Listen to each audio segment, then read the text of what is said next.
Outreach, and the co-chair of the Poor People's Campaign, a national call for moral revival, Reverend Dr. William J. Barber II.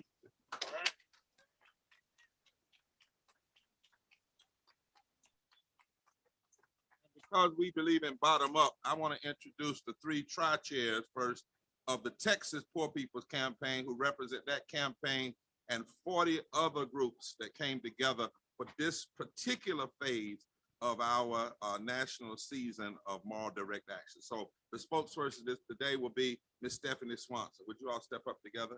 And she'll introduce the other two persons that are with her. Hi, I'm Stephanie Swanson. I'm the tri-chair of the Texas Poor People's Campaign. This is Danita Jones. She's also a tri-chair, and Miss Stephanie Wilkins. So we are so proud of all of the marchers that came out today. Our campaign down here in Texas is tired. We've had a very rough legislative session. There are attacks, continuous attacks on every single community. Our group is very diverse, and all of us felt it equally as much. And so when they went after voting rights, we had had enough. The rallies at the Capitol weren't cutting it. We asked Reverend Barber to come down and step in and help, and he helped us plan this march. So we are so excited that everyone is here, and we're so excited that all the marchers have done so well. And we're very excited about the rally tomorrow at the Capitol. Right.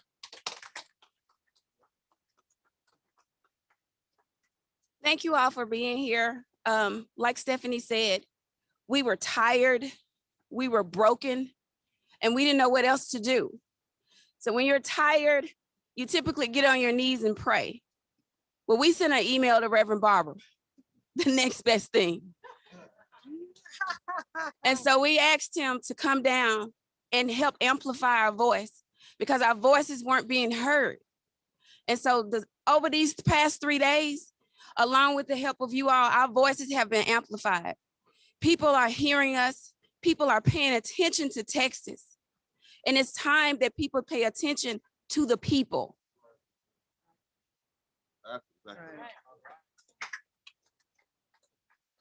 Good afternoon. My name is Reverend Stephanie Wilkins, and I just can't add much more to what my sisters in the struggle have said to you, but I'm going to say what Fannie Lou Hamer said. We were sick and tired of being sick and tired. We know that we are on the side of right. We know that whenever you're doing anything for the least of these, it is for everyone. It's for everyone's benefit. The word tells us, whatever you've done to the least of these, my brothers and sisters, you've done it unto me. And so what's happening in Texas and across the country, we know that it's wrong. It is more than a political issue. It is becoming a political issue, but it is a moral issue. This is about right versus wrong. And what they're doing is wrong, to silence our voice by trying to take away our vote, which my great-grandmother, my grandmother, my mother fought for. It is wrong. And I'm so thankful that when we called out to Reverend Barber and Reverend Liz, they came, the staff came, and we have come together, and we are hot and we are tired, but we're not gonna ever give up. That's right. We're in this fight together, forward together, not one back. step back. Yeah. You see why these are the three tri-chairs and leaders here in Texas. When they called, and Reverend Liz and I talked, we reached out to clergy across the state of Texas and poor and low wealth advocates, and Brother Beto, if he'll come up, and Reverend Liz. We said we need to nationalize Texas. We talked Roland Martin and others, Barbara Wine, Natasha Brown, Reverend Jackson. So just like in the 60s, they nationalized Alabama to change the country. We need to nationalize Texas so that it would be clear Texas is the canary in the mine, if you will, and why there had to be federal action. But I want to give you in the media a little historical clarity about how we got here also, because it's important to understand this is not a moment. It's a movement. Poor People's Campaign has 42 coordinating committees, 42 states, over 2,500 religious leaders that are connected, over 300 partners. And on June 20th of last year, we had a virtual march on Washington. Over 2.7 million people showed up. And we had another one on the 21st of June, and over 2 million people showed up. And we announced in June that we were starting a 365-day mobilization toward a mass poor people's low-wage workers assembly to address the issues facing the 140 million poor and low-wealth people in this country. Systemic racism, particularly as is seen through voter suppression, systemic poverty, ecological devastation, denial of health care, the war economy, where we spend 56 cents of every discretionary dollar on the war economy and less than 16 cents on education and infrastructure, and the false moral narrative of religious nationalism and white evangelicalism. And we were going to mobilize for 365 days to have the largest gathering, interracial, multi-gender, multiracial, multi-sexual gathering of multi-religion, of poor and low-wealth people and their advocates, June 18, 2020. And that's where we were headed, Reverend Jackson. And then we saw people starting to fumble and stumble and trip all over themselves to just do what was right, Barbara, based on the Constitution. You know, we saw the $15 minimum wage turned back because of a doggone filibuster. We saw one senator from Arizona do the dance like she was happy to block living wages for 32 million people. Sinema is her name. We saw Manchin from West Virginia, who ran on raising the living wage, who actually signed off on the 40 People's Act when McConnell was leader. Block and block. And we saw this filibuster that has never been used to bring people together. It not only has been used to block, was used to block every anti-slavery law, it was used to block women's suffrage, parts of the New Deal. It was used to block minimum wage. It was used to block consumer protection. It was even used to block a rule that would have said women could have their contraceptives as a part of their insurance packages when they work for corporations. And they filibustered it, but they said they would vote to allow Viagra to be used. So filibuster is sick. It has nothing to do. It is what it says, filibuster.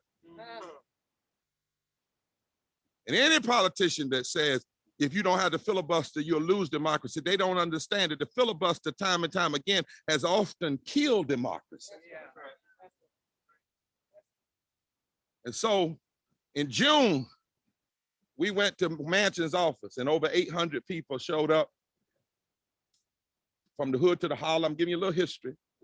And the next morning he came out saying he would compromise. And all of a sudden, he didn't compromise all the way, but he came out with something because he saw people on his doorstep that looked like him from his holler. That's right.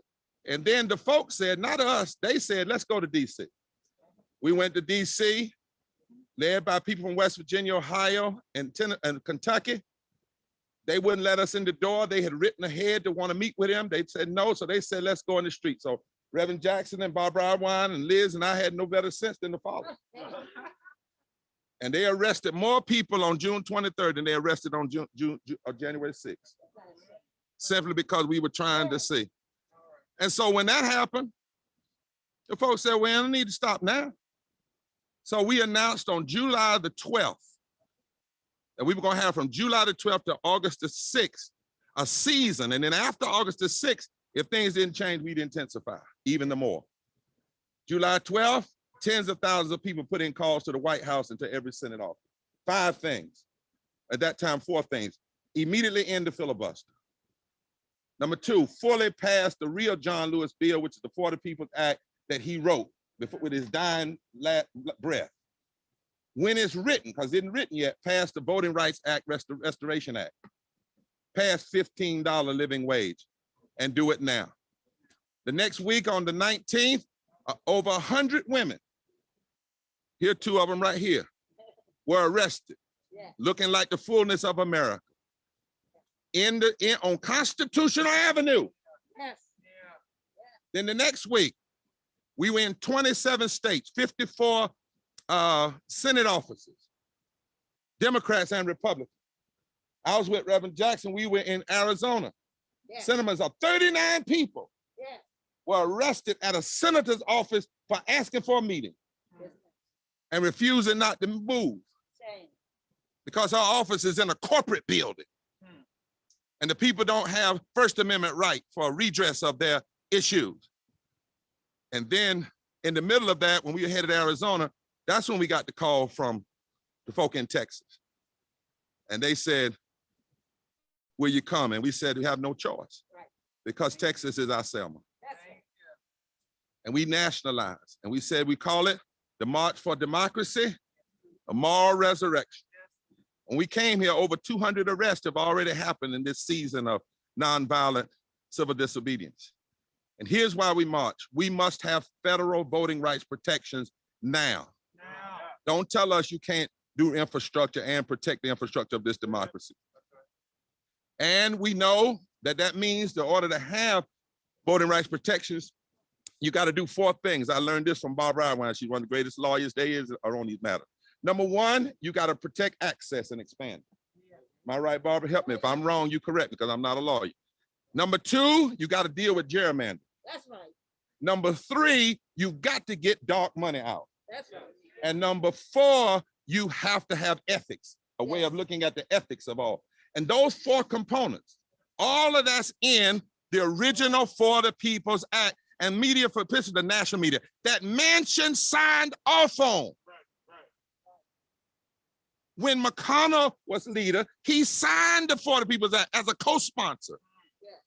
Once it was possible to come to the floor, all of a sudden the U.S. Chamber of Commerce calls him, because they said they did in the paper. The rich oil folk from Texas, and he started backing up. Even though 79% of West Virginians want what's in the For the People's Act.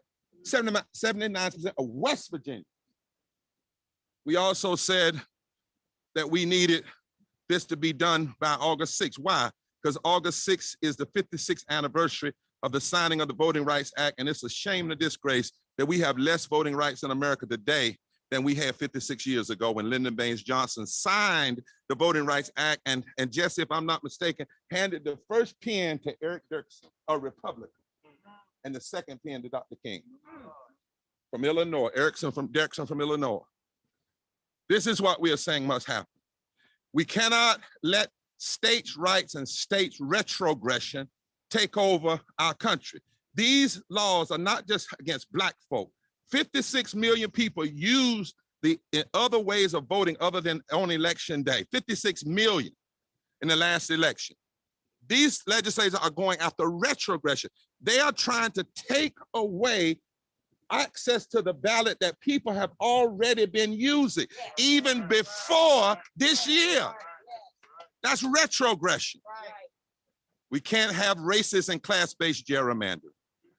And we can't allow this country to further become a civil oligarchy. And as Brother John Nichols says, a dollarocracy rather than a democracy. And there's no moderate position on this. In fact, there's no left position or right position, because when you swear to uphold the Constitution, you don't swear to be moderate. You don't swear to be liberal. You don't swear to be curvy. You swear to uphold. That's right. And one of the things you swear to do is establish justice. The next thing you swear to do is to ensure that no one denies or abridges the right to vote. And the next thing you swear to do is to ensure equal protection under the law. Compromising is nothing but capitulation to money. And we're saying that because we've seen movement now since we've been marching. Senator Warnock's got some strength. He's called people in. They're meeting now. Now they're talking about doing something before the end of the session. Before we were marching, they were talking about maybe October, November. But we got to make sure that we don't come out with something that puts us right back here 2 years from now. That's right. And Democrats particularly, though I'm not pushing for that, I'm going to say it. If you mess around and let this extremist group of people take over the voting rules, you won't make it back in 22 and 24 and 26. That's their goal. Not, and more importantly, the progressive agenda, because the same people trying to restrict the vote want to block living wages, health care, so forth and so on. And so we got to end this filibuster, and I'm through. We will continue to intensify. We cannot allow the bridge to every other piece of public policy, which is voting. It makes no sense to have physical bridges, and then you allow the bridge voting, that's the bridge to every other policy in this democracy, to be divided, destroyed, and done in with. Now, how are we going to intensify it? Reverend, I just got off the phone, Bishop, with over 1,000 religious leaders and low-wage workers who are coming to DC on Monday for civil disobedience and nonviolent direct action. Over 1,000 of them, and they're standing up every day.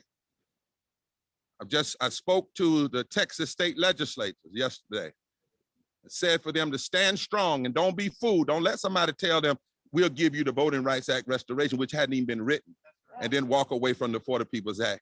They said they were going to stand strong. I heard recently from the vice president's office reached out about a group of us, Reverend, some clergy and poor and low wealth folk and some voting rights lawyers coming to meet with them that's going to tell them the truth. We sent a letter weeks ago from thousands of faith leaders to members of the Senate, the White House. I've heard from the White House about the desire to meet with poor and low wealth impacted people, because I'm not going to go in a meeting by myself. I want poor and the people impacted, the 140 million poor and low wealth people, to be there with us. And moral leaders and voting rights lawyers and economists, they want to meet with us to look at how voting rights, economic justice, like living wages and infrastructure from the bottom up, are key to the healing of the nation. You can't heal the nation unless you do this. And so we're in it because now is the moment. We march now, we stand now, we're willing to go to jail now, because now is the moment. And the last thing I want to say is this history is that for the media, this country breaks filibusters when it wants to. The rules always get changed. And if we hadn't broken filibuster, we wouldn't have a civil rights law. That's how we got. They broke the filibuster, but then it was a courage. At least you had to stand on the floor and defend it. Right. This is a coward filibuster. Right. Yes, ain't no courage in it. Right. Any man or woman that calls themselves a man or woman should be ashamed to stand behind. Yes, it. It's weak. Yes, sir. It's puny. Huh? But we putting Supreme Court justices on the Supreme Court for life with 51 votes. That's right. We passed the COVID relief bill, which we should have, with 51 votes. Yes. They're talking about a reconciliation infrastructure bill with 51 votes. Well, if all of that can be done with 51 votes, you can save this democracy and voting rights with 51 votes. You can pass living wages with 51 votes. You can ensure the justice for our immigrants with 51 votes. You can stop going to John Lewis's damn grave and saying you love him, but you won't stand for what he fought for while he was living. Yes, sir. Yes, sir. I'm sick and tired of the pettiness all up on people's graves. Let me tell you, politicians, I don't know why the Spirit's on me like this, but let me tell you, politicians, what the Bible said: woe unto those who love the tombs of the prophets. When the prophets are alive, you claim you won't stand with them. John Lewis is still alive. Yes, sir. Because the 40 People's Act, it still has his ink on it. Yes, sir. And no senator should ever go to another memorial of John Lewis or Dr. King or Rabbi Heschel if you have not attached your signature to this bill and saved the heart of this democracy. Brother Beto.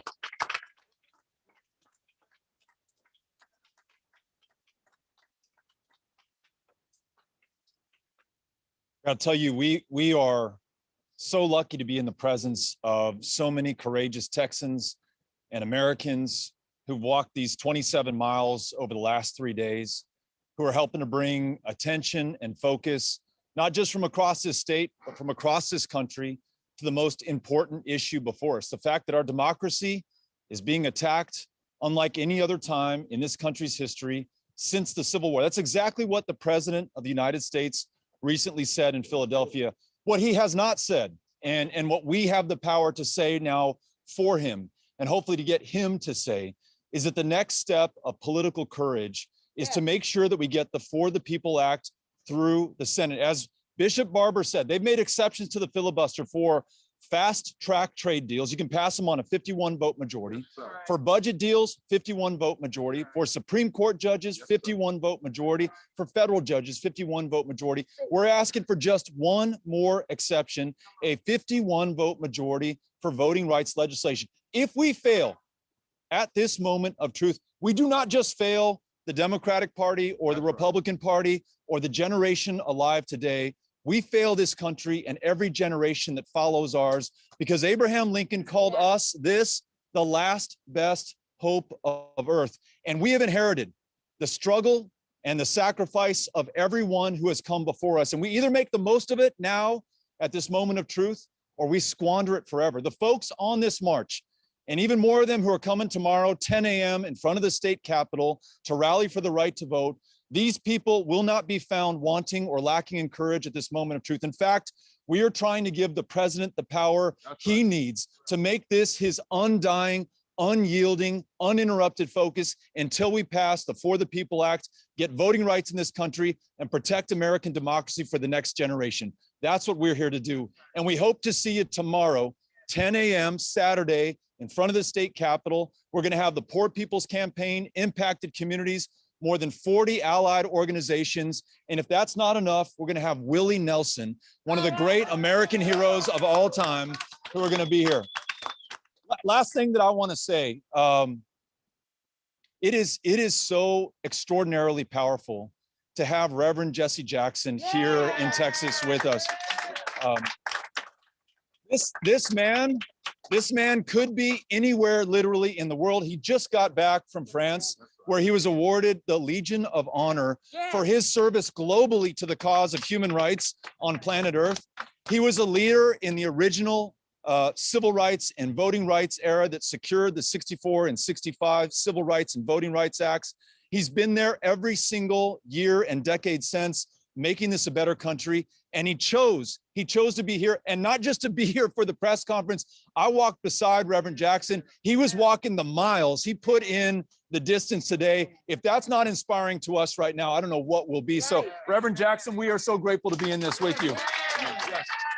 Yeah.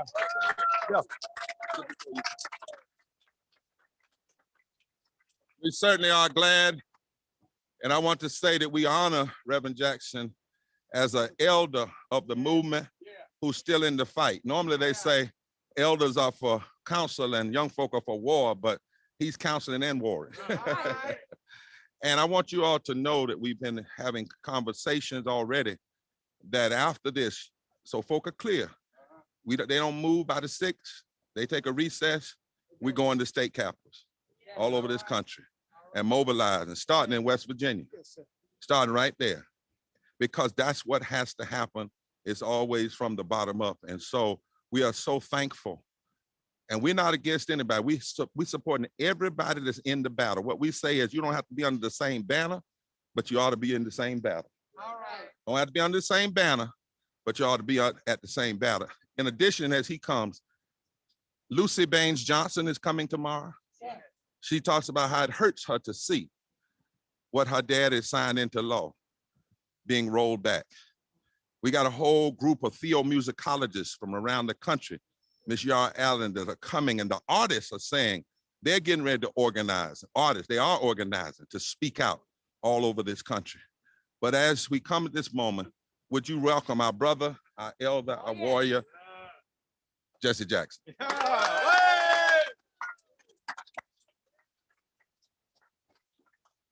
Thank you, Bishop Barber and Beto and Dr.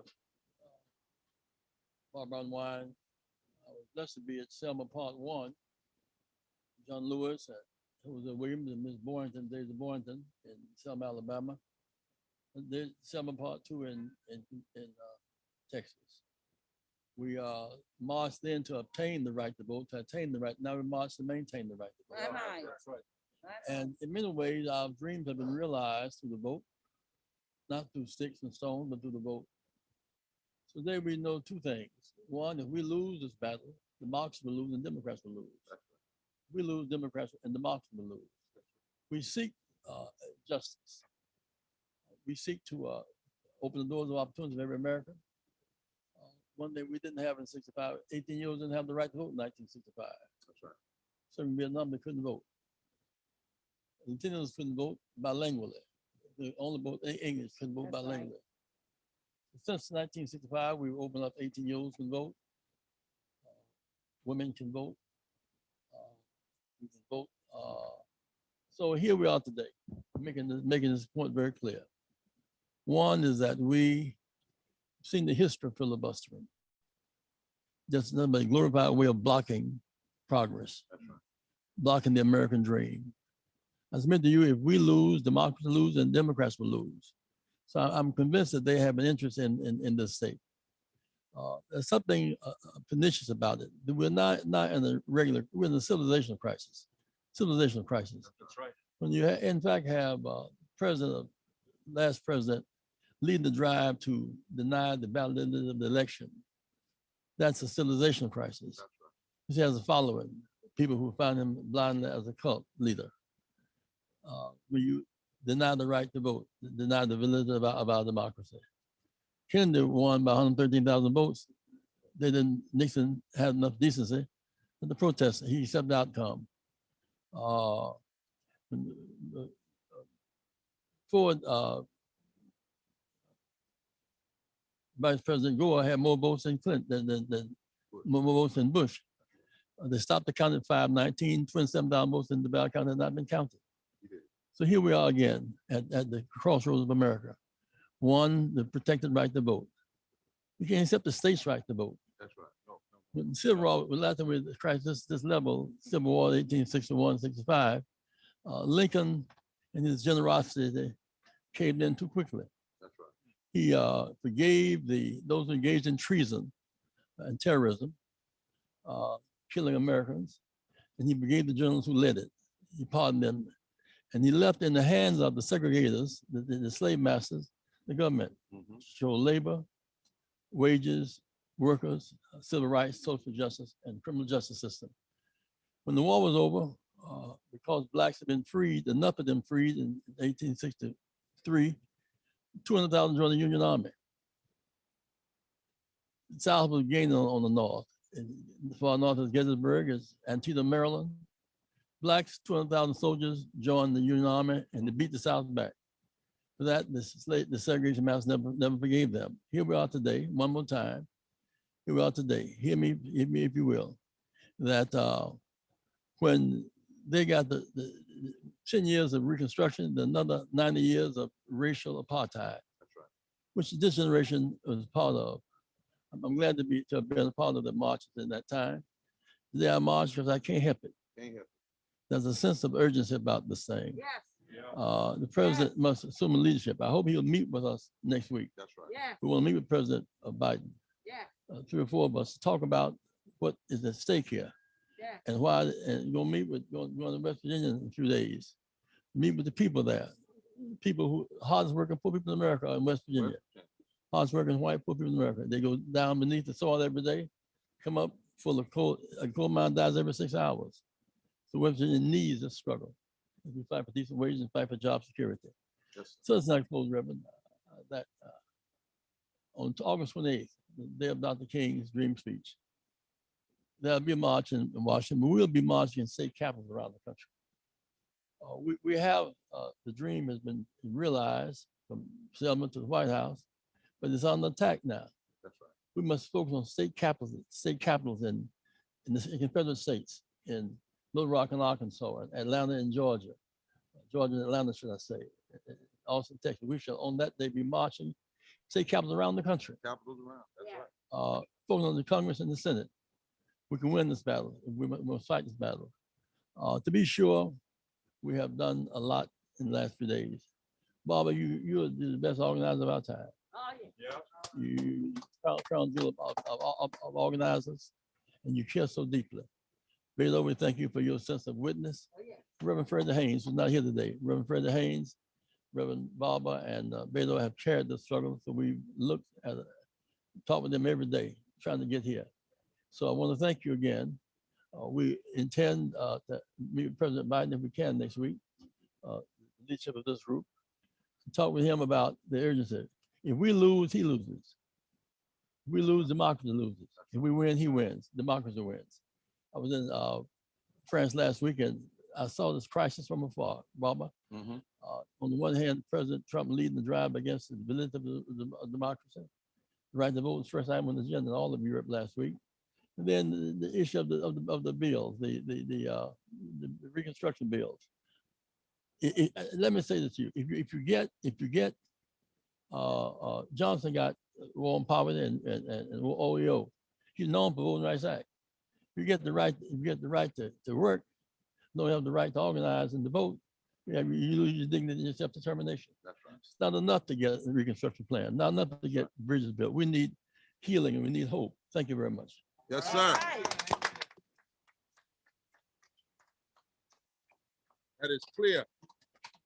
I want to bring up, excuse me, in just a second, the powerful sister, my co-chair in the Poor People's Campaign. But I also want to mention, as we do, interject a couple of things. When we look at the past election, I think some people that don't understand the urgency of this moment are living in a delusion, Bob. Biden didn't win by 7 million votes. He won by 7 million popular votes, but he only won about 40,000 cumulative votes in 3 states. And all of these state legislatures are going against those legal methods of voting. Right. Don't ever forget that word, media, retrogression. Retrogression. And we have to connect the dots.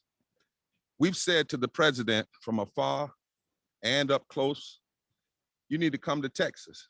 Right. And not just talk to Black folk, talk to Black, Latino, white, because these bills are not just Black against Black folk. Right. They're going to hurt everybody. You need to go to West Virginia. You need to go to Arizona. That's right.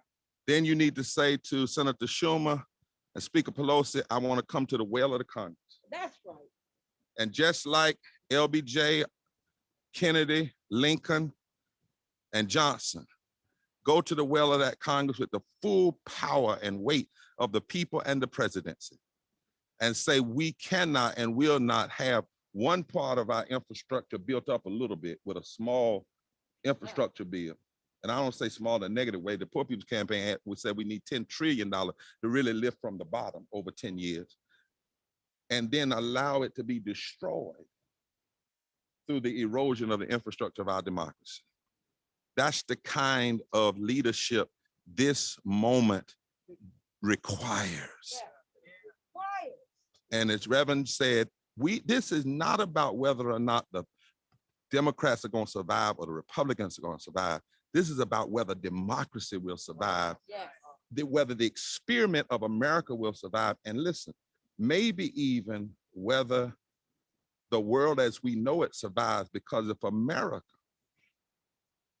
is in chaos and rolling back votes, and we're supposed to be the leader, what does that say to the other growing democracies around the country? I've been invited by Pope Francis and the Eastern Orthodox Pope to the Vatican in October to sit with other bishops to talk about economic justice and poverty, because the Pope said recently that poverty and neoliberalism and trickle-down economics was taking us backwards. It's going to be a sad thing if I had to sit in there in the Vatican with the Pope and the Eastern Orthodox popes and those other bishops and say, Pope, Mr. Francis, Brother Francis, Reverend Francis, Pope Francis, we need to amend that. Not only is trickle-down economics, and not only is neoliberalism taking the country and the world backwards, retrogression and voter suppression in America is leading the world backwards. That's how serious this is. Reverend Liz Steele Harris has been on marches walking 150 miles. She's a serious theologian, a serious sister, an organizer. We thank God for her. She walked all the way, and she's got a word. Dr. Liz Steele Harris, would you welcome her? All right, thank you so much.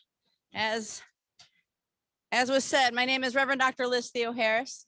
I'm the director of the Cairo Center for Religions, Rights, and Social Justice at Union Theological Seminary and co-chair with Bishop William Barber of the Poor People's Campaign, a national call for moral revival. our democracy is in peril. Right. We have fewer voting rights today than we did because of preclearance and all of these changes, voting abridgment, than we did 56 years ago. We live in a nation that has the wherewithal to end poverty immediately. And yet there are 140 million people who live in poverty or one emergency, one storm, one healthcare crisis, That's right. one job loss from it. 32 million workers in this nation could have enough to thrive, not just barely survive, That's right. if we were to put the federal minimum wage That's right. up to $15 an hour. And so we see this attack on our democracy and the lack of economic justice happening in this, the richest country in the world, as a moral abomination. Yes. It has been powerful to march these 27 miles with the people of Texas. Yes. And I am here to tell you, people are ready That's for a right. moral resurrection. That's right. That's right. People are ready to save the soul of this democracy.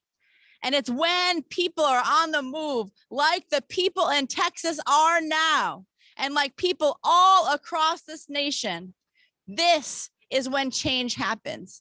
We build up the power to make those in power say yes when they've been saying no, no, no to us so far. It was powerful to march through the streets from Georgetown to here in Austin and have people come out from apartment buildings to businesses Yes. and say, we're with you. That's right. And these were people of every gender, every race, That's right. Yes. and from different parts of the state. Yes. We will be strong and powerful tomorrow when we make our voices heard at the state capitol at 10 a.m. We want to call all those that are interested in justice, all those who are committed to democracy, and all of those that want to lift from the bottom so that Texas and this nation and this world, the poor and low income, those whose voting rights are being abridged, can rise. That's right. And then we'll be in DC That's right. with the Poor People's Campaign, a national call for more revival Yes. on Monday, Yes. as we take part in this season See, of nonviolent moral direct action, that's right.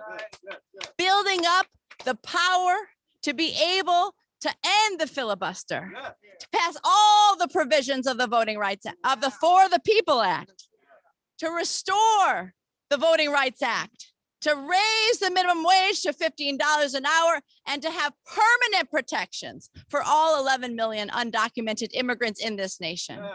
We say in our work, we're going to move forward together and not one step back. And that is what this march, and that is what this movement and the coalition of partners from across Texas and across the nation are just doing. We're moving forward together, not one step back. Come on, give it up for Reverend Liz. Reverend Liz always reminds us of those numbers. In Texas, there are 12.6 million poor and low wealth people in this state. 5 million that make less than $15 an hour. In 2016, the presidential election was decided by 800,000 votes. 2.7 million poor and low wealth people did not vote or were suppressed in one way or the other. 30% of the electorate is now poor and low wealth. It wasn't that way in 68, Reverend Judge. 30%, 65 million. In 15 states, including southern states, the poor and low wealth people who are already registered to vote, not new registered, already registered, would vote at 1 to 22% higher. They could turn states from Michigan all the way to Texas. But any voter suppression undermines that. Right. And then that undermines policies like living wages and healthcare. Now, there's a sister, Freddie Haynes and I were talking about her the other day. She's about 6'7", when it comes to constitutional laws. She's a giant among women and men. She does not ever, I've never heard this sister bite her tongue. I tried to make her bite her tongue one time and she wouldn't bite her tongue. I hit her and she didn't bite it. and she's clear and focused, has led some of the major civil rights battles in this country and won. One thing to lead them, it's another thing to win them. And so she's been a part of this from the beginning.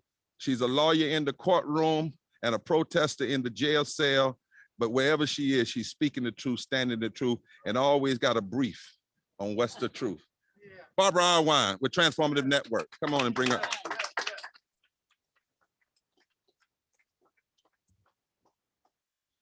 Good afternoon. First of all, thank you, Reverend Barber.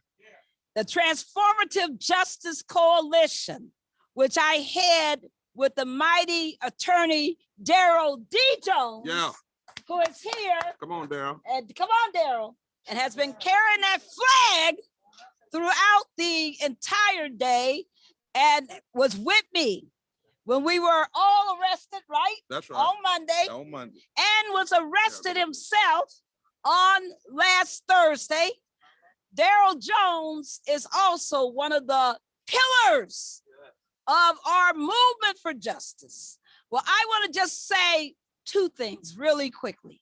One, the president of the United States has to stand up in this moment.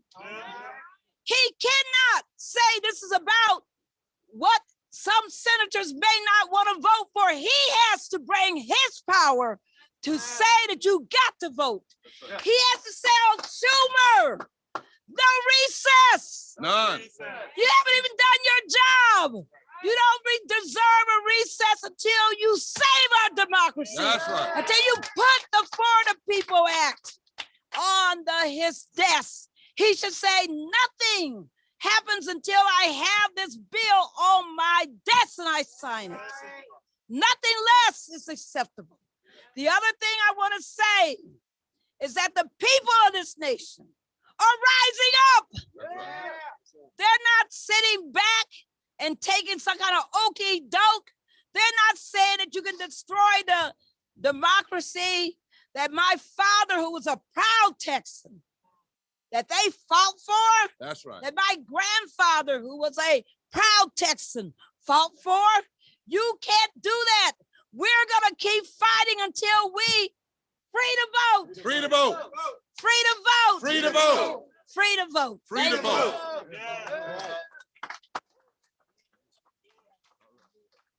All right. Now, brothers and sisters media, we're closing here. Take a few questions, but tomorrow, the first people you're going to hear speak are impacted people. Poor and low wealth impacted people from every race, color, creed. Because when we do something in the Poor People's Campaign, and we agree with Brother Beto and the other 40 groups, we don't just put up people who speak for folk. We put up the people who are the true spokespersons. Today, this press conference went this way because we had some announcements to make and some clarity points we needed to make from leadership. And even when we meet with Biden, and even when we meet with Vice President Harris and President Biden or any of them, we will take impacted people in with us. The day is over for going in representing people and they're not in the room as though they can't represent themselves. So our job is to get the door open. It's not to go in the door by ourselves. And we say to the U.S. Chamber of Commerce and to ALEC, the American Legislative Exchange Group, you might have the money, but not only do we have the people, we got a moral conviction that money can't buy. And if you think this is something, you ain't seen nothing yet, because this moral resurrection is real, and every resurrection shakes things up. Am I right about it, Bishop? Every resurrection, am I right, Liz? In fact, a resurrection, just the promise of a resurrection, according to the Bible, will make the dead get up to see the resurrection. I'll tell you about that later. But so there is a resurrection, a moral resurrection, and we're not going to quit. Questions from the media? Yes, sir, Brother Roland Martin.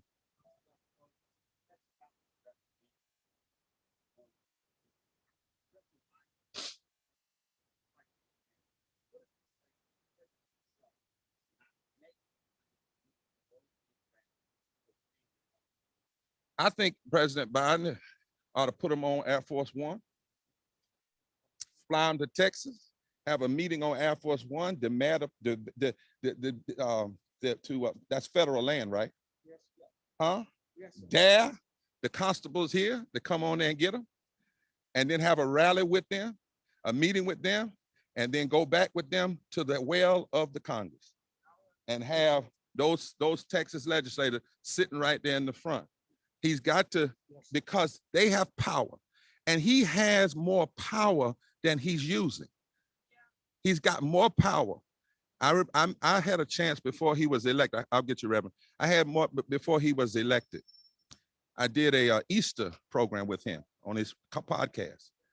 And I said to him, what your community is, what you think, what your political consultants might be telling you is possible is going to fundamentally change through this pandemic.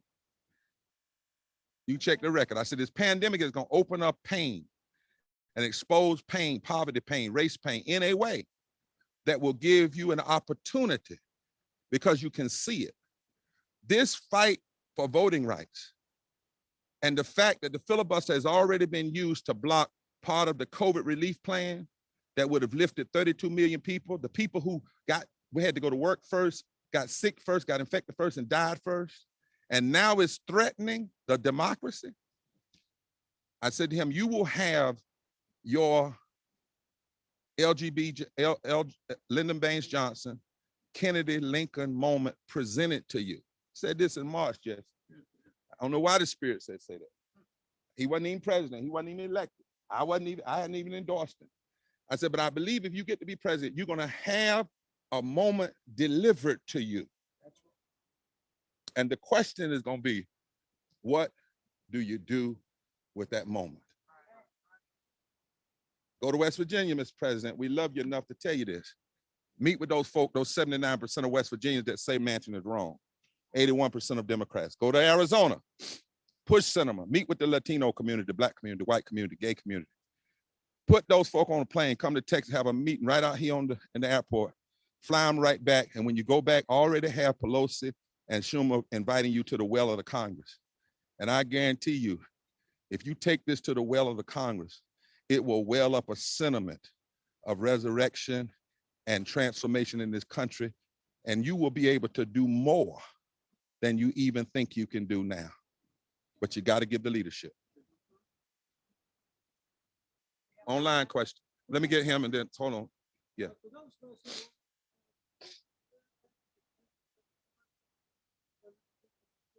We had 125 folk, wait a minute now, limit because of COVID. We turned down thousands who wanted to march.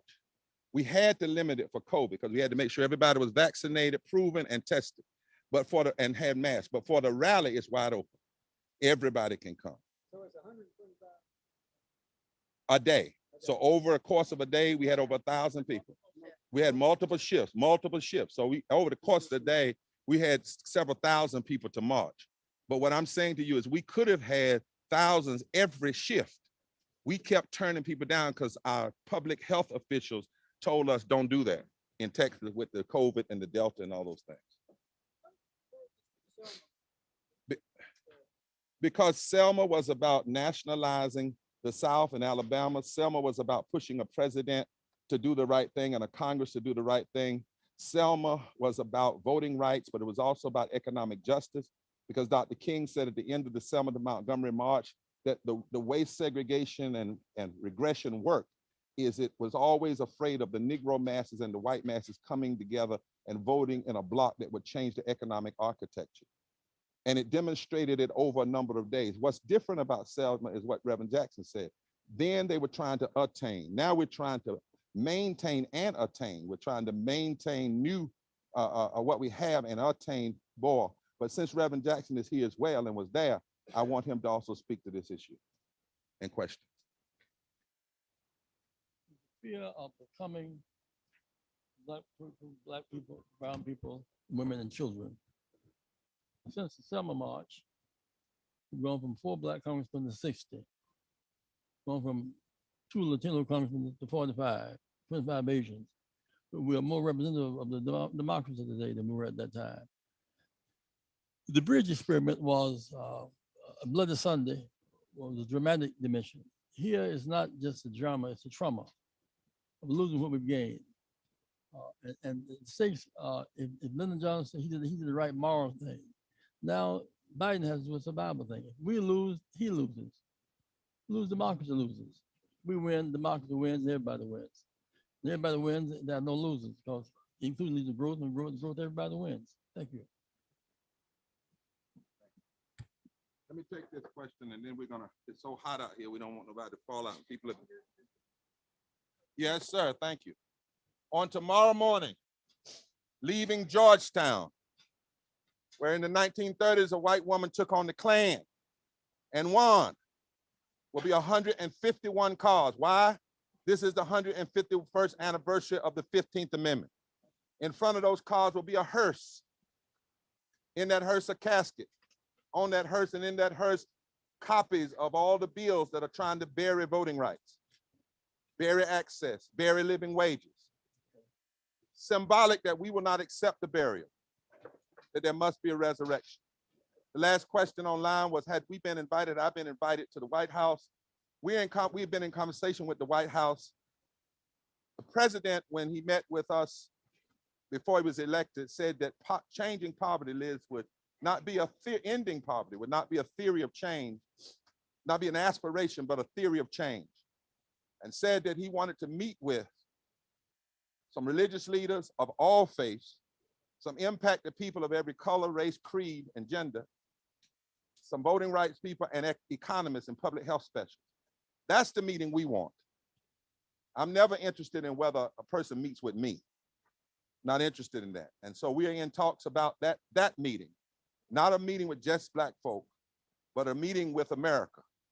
And a meeting particularly with the 140 million, the 43% of America, 8 million more that went into poverty during the pandemic. That's who I want to see the president sit with. Those people of every race, creed, color, and sexuality, and moral and religious leaders, and some economists, and voting rights lawyers, and public health specialists, because we presented to him, his economic team, a 14-point plan for the healing of the nation. Am I right, Liz? And right now in Congress, we have a resolution entitled The Third Reconstruction, Ending Poverty and Low Wealth by Building from the Bottom Up. It's got signatures on, you can check it online, and sponsors. We're calling folk to say, do you have the resolve to address the issues? What are they? Systemic racism, systemic poverty, ecological devastation, denial of healthcare, the war economy, and the false moral narrative of religious nationalism. For almost 50% of this nation is poor and low wealth. Only 39% can afford a $1,000 emergency. Over half of our children are poor and low wealth. This is the moral crisis, but it's an interlocking system of injustice that have to be addressed. We're working on that meeting. We're talking, they called us about it even last week. We've got to have it, but never just with us as representatives of organizations. No. That's not the season we're in. We need to have the meeting with the people who are impacted most. It's hot, nose is starting to run. We got one sister, we always close our press conference. Where is she? Y'all don't have to stand in the sister. But this sister is gonna sing a song that's right down our line. We're gonna stay on live until it's over.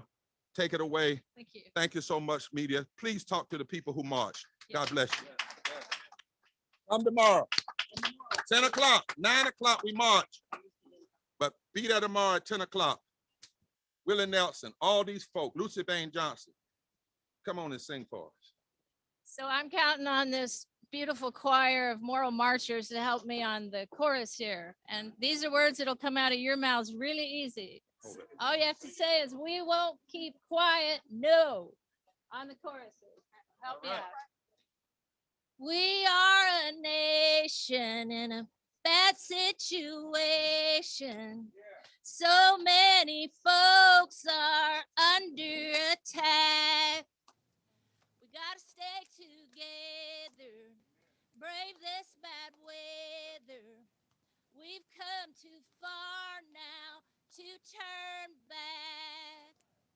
And we won't keep quiet, no. We won't keep quiet, no. We won't keep quiet, no matter what they do. We won't keep quiet, no. We won't keep quiet, no. We won't keep quiet. How about you? We'll stand with with or without papers. We'll stand with Muslims, Palestinians, and Jews. We won't be scattered, and yes, Black Lives Matter. We will defend our LGBTQs. We won't keep quiet, no. We won't keep quiet, no. We won't keep quiet, no matter what they do. We won't keep quiet, no. We won't keep quiet, no. We won't keep quiet. How about you? We won't be broken, and our truth will be spoken, and our door will stay open to the refugees. It's a revolution in defense of the Constitution. What we are marching for is our democracy.